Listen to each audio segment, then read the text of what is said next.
یہ radio Jeeway Pakistan digital ہے۔ AI news میں خوش آمدید۔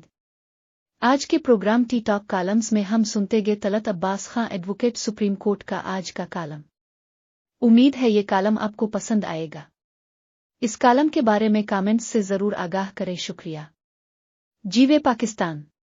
نونہالوں کا خیال رکھیں، یہ ملک کا مستقبل ہیں۔ یہ ہے ٹی ٹاک کا موضوع تحریر۔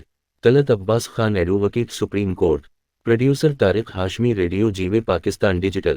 بچوں کا خیال رکھنا ہم سب پہ فرض ہے۔ آج کے بچے کل کا مستقبل ہیں۔ اگر ملک کو سنوارنا ہے تو بچوں پر توجہ دیں۔ ہم سبھی کبھی بچے ہوا کرتے تھے۔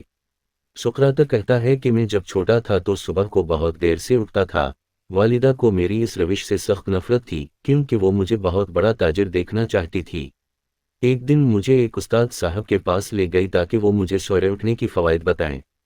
اس استاذ نے ایک کہانی کے ذریعے مجھے موٹیویٹ کرتے ہوئے کہا، دو پرندے تھے، ایک سویرے اٹھ کر کیڑے مکوڑے تلاش کر کے پیٹ بھرتا تھا اور دوسرا دیر سے اٹھتا، جس کے لیے کوئی کیڑا مکوڑا زمین پر رینگتا ہوا نہ ہوتا کہ وہ کھا سکے۔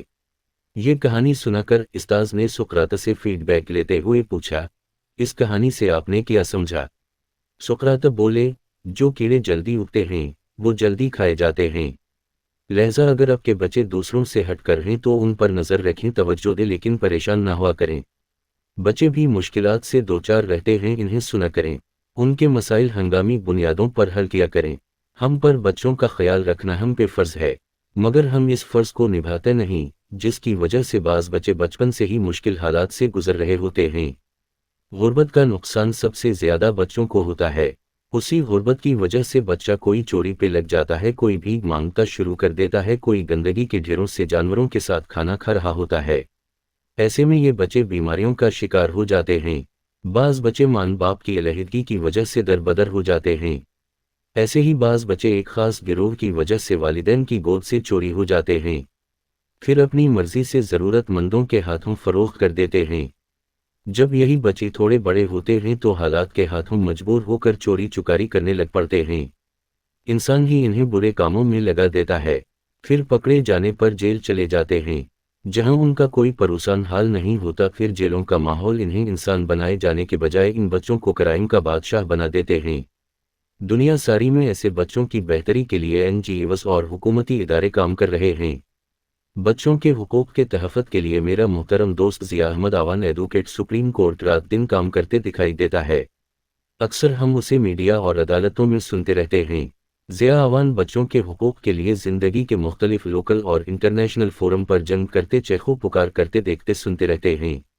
نومبر 28 کو بچوں کے کیس کے لیے اسلام آباد سپریم کورٹ آئے ہوئے تھے۔ مصروفیات کے باوجود کچھ وقت ہمیں گپ شپ کے لیے دیا۔ اس ملاقات میں اپنے اس کیس کے بارے میں تفصیل سے بتایا، جو آپ کی خدمت میں پیش ہے۔ اسلام آباد 28 نومبر 2024 سپریم کورٹ کے 6 رکنی آئینی بینچ نے بچوں کی ٹریفک اغوا اور گمشدگی جیسے سنگین مسائل پر اپنے عزم کا اعادہ کیا۔ جسٹس امین الدین خان کی سربراہی میں ہونے والی اس سماعت میں advocate Zia Ahmed Awan, inspector general Sindh, additional home secretary Sindh, Sindh child protection authority اور advocate general Sindh video link کے ذریعے پیش ہوئے، اٹارنی جنرل پاکستان اور دیگر فریقین بھی موجود تھے۔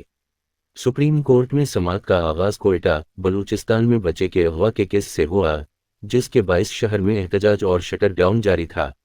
اٹارنی جنرل نے درخواست کی کہ وہ اور انسپکٹر جنرل بلوچستان اس معاملے پر ججز کو چیمبرز میں رپورٹ پیش کرنا چاہتے ہیں۔ عدالت نے اس درخواست کو قبول کیا اور رپورٹ پیش ہونے کے بعد بتایا گیا کہ بلوچستان ہائی کورٹ نے اس معاملے پر نوٹس لیا ہے، لہذا سپریم کورٹ نے اس کیس کی سماعت رپورٹ آنے تک ملتوی کر دی۔ اس کے بعد عدالت نے ایڈوکیٹ ضیاء احمد آوان کی جانب سے بچوں کے اغوا اور ٹریفک کے بڑے مسئلے پر جزوی سماعت کی۔ اٹارنی جنرل نے عدالت کو آگاہ کیا کہ اسلام آباد میں سیاسی بدامنی اور امن و امان کی صورتحال کے باعث عدالت کی ہدایت کے مطابق اجلاس منعقد نہیں ہو سکا۔ انہوں نے مزید وقت دینے کی درخواست کی تاکہ بچوں کے اغوا اور ٹریفک کے مسئلے کے حل کے لیے جامع حکمت عملی تیار کی جا سکے۔ عدالت نے ان کی درخواست کو منظور کرتے ہوئے 2 ہفتوں کے لیے سماعت ملتوی کر دی اور تمام متعلقہ فریقین کو اجلاس منعقد کر کے جامع سفارشات پیش کرنے کی ہدایت کی۔ گزشتہ سماعت میں عدالت نے پاکستان کے اٹارنی جنرل کو ہدایت دی تھی کہ وہ تمام صوبوں کے chief secretaries, inspector general police,